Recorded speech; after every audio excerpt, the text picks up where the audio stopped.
Hello guys welcome to my mini blog. तो last week आमर exam चली ता पर दिन मु कॉलेज पहुँचला बेलू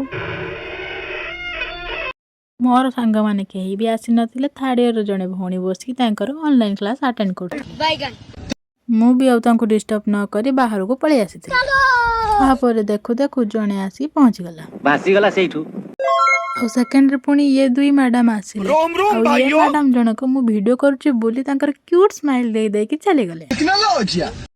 एवं थर्ड रे आसुथिले हमर रश्मि मैडम जी देखिले कि मु वीडियो करुच्ची बोली सेति में से टिके सजपटा हे गले। सीधा सड़क भाव से मो पाखक आसिले। 2 hours later कॉलेज फेरला बेले मु आनिथिली पानी फल। आम बालेश्वर पटे पानी फल बोली कहती।